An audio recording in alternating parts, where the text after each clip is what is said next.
যে আল্লাহ 24 ঘন্টা আমাকে সুরক্ষিত করে। হায়, আপনি জানেন না এক জায়গায় আল্লাহ বলছে, মানুষ লাউ আমারতুল আরদা লাবতালাআত ফি বাতনিহা, আমি জমিনকে হুকুম দিতে দেরি, তোকে পেটে নিতে দেরি করবে না, দেরি হবে না পেটে নিতে।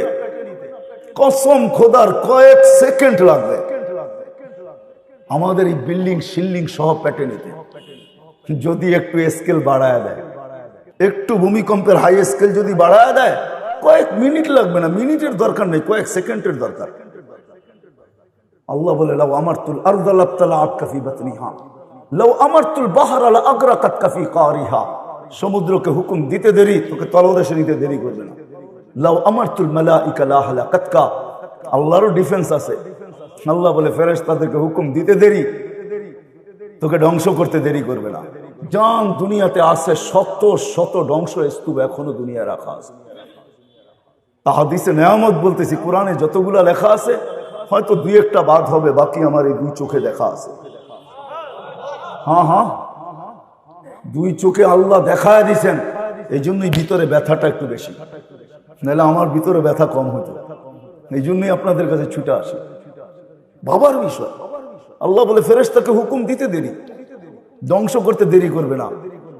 ডেড সি এখনো রাখা আছে, জিবরিল আলাইহিস সালাম উল্টায় মাইরা দিয়া ডেড সি বানায় দিয়েছে। জান 100 কিলোমিটার লম্বা, 5 কিলোমিটার চওড়া, ডেড সি এখনো রাখা আছে। কওমে আদের মাথার ডাঁচা এখনো রাখা আছে। 6 ফিটের একটা মানুষ এদিকে দাঁড়াবে, একটা এদিকে দাঁড়াবে, একজন আরেকজনকে পুরা দেখবে না। আমার এই দুই চোখে দেখা আছে, আপনি দেখা আসেন। হাজারো ধ্বংস স্তূপ রাখা আছে, হাজারো ঐতিহ্য দুনিয়ায় রাখা আছে। এই জন্যই তো কবি বলছেন, আলী রাদিয়াল্লাহু তাআলা আনহু বলছেন, সিরু ফি দিয়ারিহিম ওয়ানজুর ফি আসারিহিম, শুধু মিডিয়ায় চোখ রেখা বসে থাকেন না, মাঝে মাঝে ঘোরেন, দেখেন ঐতিহ্যগুলা, কিছু বুঝে আসবে। মাঝে মাঝে সোনার গায়েও যায়, যা দেখবেন ইশাখার রাজধানী পড়ে আছে, ইশাখা নাই। আহসান মঞ্জিলে যা দেখবেন আহসান মঞ্জিল আছে, নবাব আহসানুল্লাহ নাই। বিক্রমপুর আছে, রাজা বীর বিক্রম নাই। লালবাগ কিলা আছে, মালিক নাই। হাজারো দুনিয়াতে রাখা আছে। আলী রাদিয়াল্লাহু তাআলা এই জন্যই বলেন, সিরু ফি দিয়ারিহিম ওয়ানজুর ফি আসারিহিম, যাও ভালো মতে খুঁটা খুঁটা দেখো, আসআলুহুম আইনা হাল্লু, তারপরে চিৎকার দিয়ে জিজ্ঞাসা করো তোমরা কোথায় গেলে। ওরা জবাব দিতে পারলে দিত, ইন্তাকালনা মিন দারিল গুরুর, একটা ধোঁকার ঘরে ছিলাম আমরা, ওইখান থেকে বাহির হয়ে গেছি। সত্য এটাই, সম্পর্কগুলা সব ধোঁকা। বিশ্বাস হয় না?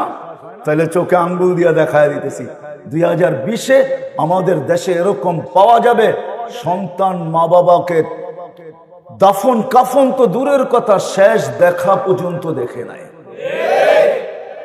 নাই আমাদের ঢাকা শহরে? নাম বলবো? নামও আমাদের কাছে আছে, বলতে পারি কিন্তু বলবো না, সমচিন না। মিডিয়া জানে এটা সত্য, মিডিয়াও আছে, সার্চ দিয়া দেখেন। সন্তান মা বাবাকে দুই নজরে দেখে পর্যন্ত নাই। বিতু এতটুকু ছিল, কিন্তু বাবা রাইখা গেছেন অট্টালিকা, হাজার হাজার কোটি টাকা রাজ করতেছি। হায় হায় হায়।